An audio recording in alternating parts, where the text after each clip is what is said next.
talk about. And this is another one I will not talk about. So they just indicate that there is a kind of a relation between the outcomes and the predictors. And this was as far as I had come in the analysis when I submitted the abstract. And I think it's more interesting to look at what was done after that. And then we did a regression model between the predictors and the outcomes. And this is the results for hearing aid users. It shows the adjusted odds ratios. In the rows, we can see whether the respondents have been asked at least one question, if they had been measured at least once, if they at least received one training, and then we had some possible confounders like gender, age, and place of living. And the columns represent different outcomes.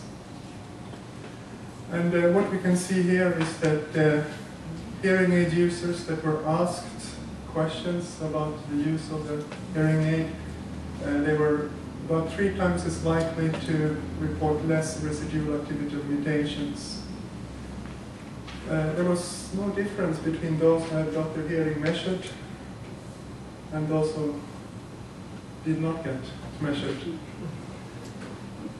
When it comes to training, we see that those who had received at least one training, they were 2.7 times more likely to report a more improved activity, and 3.7 times more likely to report less residual participation restrictions.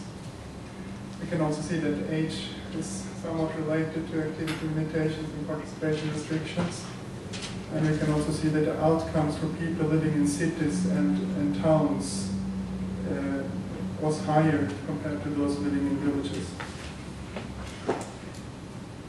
Among the wheelchair users, there were more significant relations. And we can see that wheelchair users who were asked at least one question, they reported less residual activity limitations. And something that puzzled me was that they were also less satisfied. I found that they were less satisfied if you asked a question. And I talked to my colleagues about that, and we think that one reason that explains that can be that by asking these questions, you make them aware about them. You maybe become more critical in evaluating their assistive technology. Maybe they also get higher expectations on what the assistive technology will be able to do for them. And that's why they score lower in the satisfaction outcome.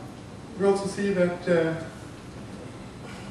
those who had been measured, they were nearly 4 times as likely to report higher satisfaction. And we also see that training is related to 5 of the 7 outcomes. And where those who had received training were nearly 8 times as likely to report higher satisfaction. And then less residual participation restrictions and improved quality of life were significant at the P-level of 5%. And then at the P-level of 6%, improved activity and residual activity limitation was also a positive association. We also see that men are nearly 9 times as likely to report less residual participation restrictions. But at the same time, women were more than twice as likely to report more improved quality of life. We can also see a negative relation between age and some of the outcomes.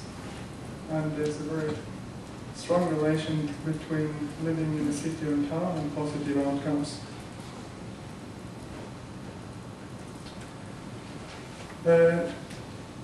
In summary, users involved in the service delivery were more likely to score higher. And users living in town and cities were likely also to score higher. Users being asked at least one question were likely to report less activity limitations. and users receiving at least one training were likely to report improved activity and less participation restrictions. And for wheelchair users, there were positive outcomes in another 3 areas. Among hearing aid users, measurement taking was not significantly associated with any of the outcomes. And among wheelchair users, measurement taking was positively associated with higher satisfaction. There are a lot that can be discussed about this, and I will keep just to these 3 points. Those interested in limitations and other scientific discussions, we can take that later maybe. The findings, they support the assumption that user involvement is important, also in developing countries. It also support that user training should never be compromised. I know that the World Health Organization, in their strategy for delivering hearing aids, they always recommend to use audiologists and hearing centers. But maybe it's time for alternative strategies for delivering hearing aids. And I know Bridget said that about using professionals. Maybe that's not the way in the future if you want to reach all who need hearing aids. Today, only about 3% of people living in developing countries, about 3% of the hearing aids needed in developing countries actually reach there. And reasons for that are the lack of audiologists, hearing centers, and money to pay those services. Maybe it's time to look at alternative ways of providing hearing aids. That's all. Thanks for me.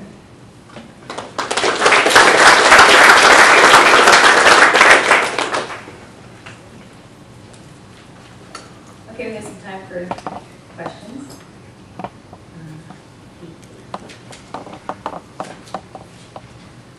Hi, I'm Nidhi Samant, Senior Research Associate at the Burton Black Institute at Syracuse University. Senior Research Associate at the Burton Black Institute at Syracuse University.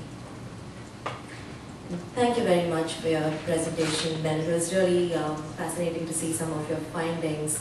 My question pertains to what you found about, if you ask people questions before giving them the technology, how is it impacting their use and satisfaction? And I'm wondering if you can, if you found out more about the types of questions that were being asked, and to what extent the technology that was then provided actually matched the questions, especially where you found, I think it was in the wheelchairs one, where if you were being asked a question, the satisfaction was actually lower. So I'm trying to understand, did the questions actually create the technology solution, or was the solution going to be the same irrespective of the questions being asked? Thanks. I'm afraid that the solution being provided didn't correspond to the answers from the users.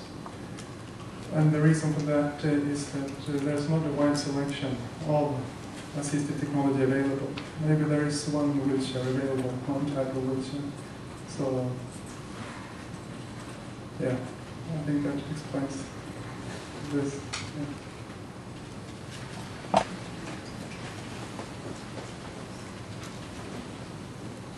Jyoti Pal.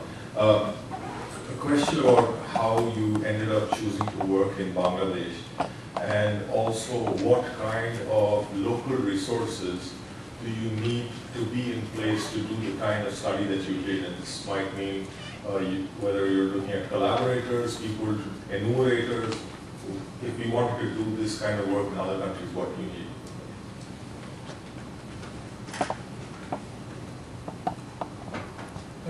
This research project is funded by the Swedish International Development Cooperation Agency. It corresponds to USAID, I think, here.